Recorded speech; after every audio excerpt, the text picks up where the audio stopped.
When we drive through that gate, my stress level drops dramatically. So I go from being intensely stressed to sitting in the car park going, we're here. Come on, this way. Kylie and Philip have been coming to Bear Cottage over the last 2 years with their children, Emily and Liam. Hey, Emily. What is this? Did you make me some stew? Dad got it. You can go do family stuff with Emily because she doesn't get a lot of time with us. Because he's pretty full on. He's got to be held all the time because he's basically like a newborn still. So it's just a good family break. Yeah, you can just get some rest, get a nice long sleep at night because we don't have to get up and feed him or change him or look after his medications. One of the volunteers or one of the carers will assist. Bear Cottage is a respite centre and hospice for children with life-limiting illnesses and their families. Each day I come into Bear Cottage. If I've worked the day before, I'll have a sense of whether a child may have died overnight or be close to dying overnight. So I start to prepare myself mentally as I walk up the hill. This wall is all our precious children, many of whom are still alive, but sadly many of whom have died. An unfortunate reality of a hospice in Bear Cottage is that children do die here. We have about 20 deaths a year. And this is Clifton Gardens is the special room that we use as a room for children to stay in after they've died.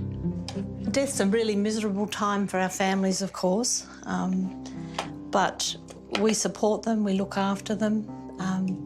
Families have the opportunity to come in and be with their deceased child. I see fathers reading, finishing a book to their deceased child. We see brothers and sisters coming in, reading, touching. We do fingerprints.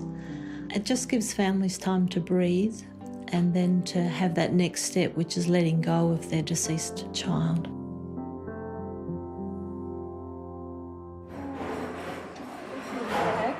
Yes. Number 3. Can you say hello to Liz? Hello. Liam has a very, very rare genetic mutation. He's probably number 24, 25 in the world that has this condition. We don't know a lot about it because there's not a lot of information about it, so we don't really know what to expect going forward. These families are living with uncertainty, so no doctor will say how long. Maybe you don't want to hear that anyway, but no doctor will say how long. He also has a pain condition where when he has bowel movement or anything like that, it causes a lot of pain significant enough to stop him from breathing. And so he has a brain injury because he stopped breathing. He had a brain injury. He had a pain attack so bad that he stopped breathing, and it caused a brain injury and vision impairment. As a parent watching your child go through pain like that every single day is the worst thing that I've ever experienced. So that would be the only thing that I would take away. He's got an amazing personality. He is the snuggliest little boy, and he has so much love for everyone that he meets, and he wins hearts everywhere. But the pain is hard. Social worker Sue looks after the welfare of sick children and their families. Shove up for Caius. What are we going to ask Frankie to do? Tricks. Should we ask? Caius, do you want to ask Frankie to do something? She can speak for you. What I love about being at Bear Cottage is that for Bear Cottage, and that's my personal philosophy, life is for living.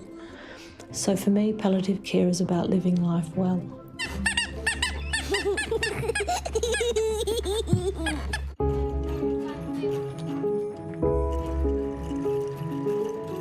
Bear Cottage is a charity, so families are invited here for free to spend quality time together and create memories that will last.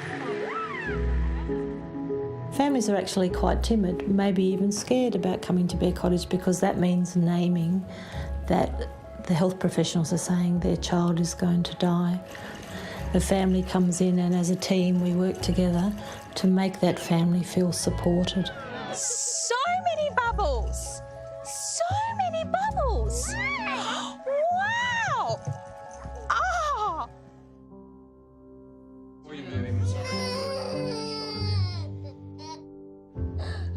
Oh, buddy. You know, this is what we deal with every day, so being able to be somewhere that helps us deal with this is kind of nice and needed, because we're used to it, but it does get to you after a while. We're always on the edge of our seats, always worried, so it's difficult to have a babysitter, like a normal babysitter. And it's good here. They'll tell us to go away. They'll take him and they'll bath him and they'll take him even when he's this bad, and they'll feed him and look after him. At a hospital, you know, you don't get that sort of care, and it's not expected. Wow! Look! Colourful hands! Families of around 5,000 high-need children across Australia are providing 24-hour care for them in their own homes. Rapunzel hair, that's exactly what it is. Social workers at Bear Cottage connect these families, fostering a unique community aimed at helping one another. I like this short hair. It's good for rubbing. Good for the heat, isn't it? Yeah. Yeah, that's it. Yeah, much easier than trying to brush knots out. You're going to come for lunch? Yes. A big part of Bear Cottage is providing support to our children, but also to their families, all their families, so the siblings, the grandparents and the parents. Some of the siblings don't get the opportunity because mum and dad are in hospital a lot with their sick brother or sister.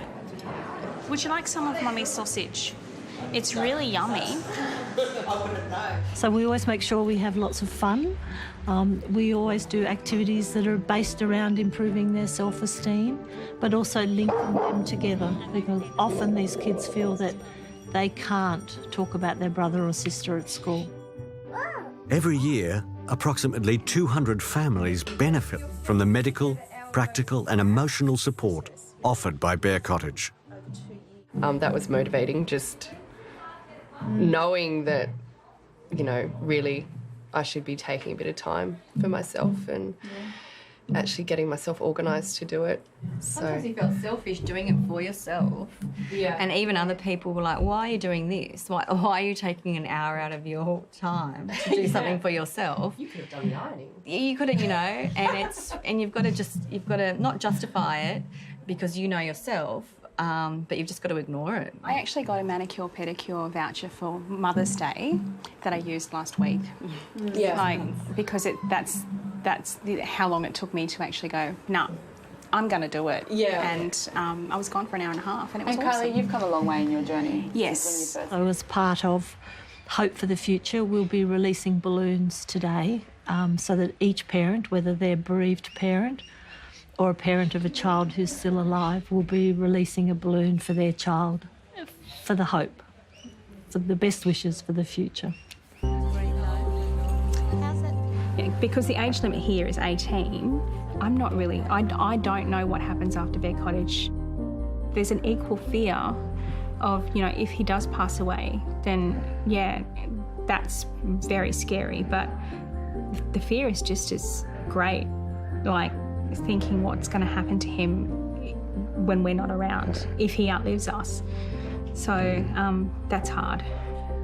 It's hard to think about.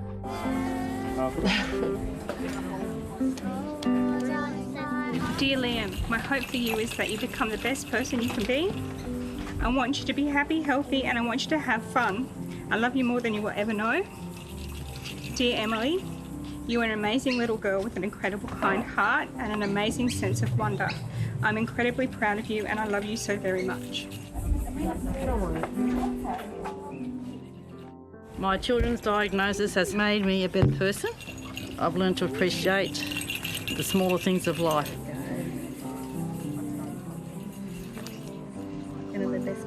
To my beautiful, precious angels, Elijah and Noah, I'm so thankful I've been blessed with you.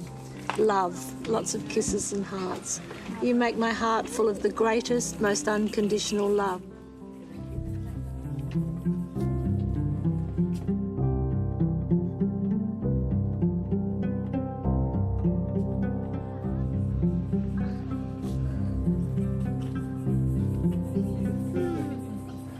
Up in the sky. Well done.